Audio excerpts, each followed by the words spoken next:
In this movie, I'll show you how to rotate your view of the image, which can be useful when you're painting in edits, because after all, it's analogous to rotating a piece of paper when you're drawing on it. To rotate your view, go ahead and drop down to the hand tool near the bottom of the toolbox, and notice that that tool has a little triangle in its bottom right corner. That tells you that if you click and hold on the tool, you're going to bring up a flyout menu, which in our case contains the hand tool and the rotate view tool, which has a keyboard shortcut of R, which will become important in a moment. Armed with that tool, just go ahead and drag inside the image window in order to rotate your view of the image. I stress you are not rotating the image itself, you're just rotating the image on screen. And you also have this compass rose, which helps you align the image. For example, at this point, I've rotated the image about 45 degrees. That's a little bit much though, so I'll taper it off to right about there and release.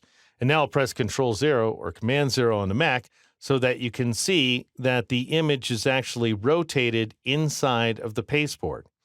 Now what I've done is I've rotated this image and this image only.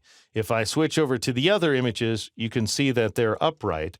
And you may take issue with me where this image is concerned, but this guy actually happens to be leaning over to the right.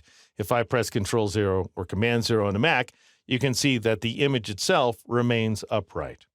All right, now let's say you want to rotate all images at once.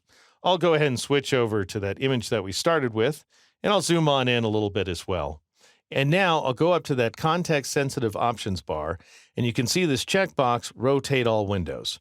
Go ahead and turn that on, and now if you drag the image, or by the way, you can enter a specific value, such as, let's say, 15 degrees, then you'll affect all of the images at once. And you can see that's the case where this image is concerned. And we can even see that this guy is leaning farther over to the right. Now, after you get done making your modifications, you'll probably want to go ahead and reinstate the upright orientation of your images. And you do that by clicking on this button right there, Reset View. And because Rotate All Windows is turned on, as soon as I click that button, I'm going to reinstate the angle of every single one of these images as we see here. All right, that's one way to work. But if this feature appeals to you, I have a shortcut. I'll go ahead and switch back to that default rectangular marquee tool, which once again has a keyboard shortcut of M. And now recall that the Rotate View tool has a shortcut of R. If you press and hold that key, you'll get the tool on the fly as we're seeing right here. I'm going to go ahead and turn Rotate All Windows off. And again, you'll only see that checkbox if you still have the R key down. And now I'll go ahead and drag inside the image window like so in order to rotate it. And once you complete the rotation, go ahead and release your mouse button and then release the R key in order to return to the active tool. The question now becomes, after you paint in your modifications, how do you reset the view, given that there is no Reset View button up here in the options bar?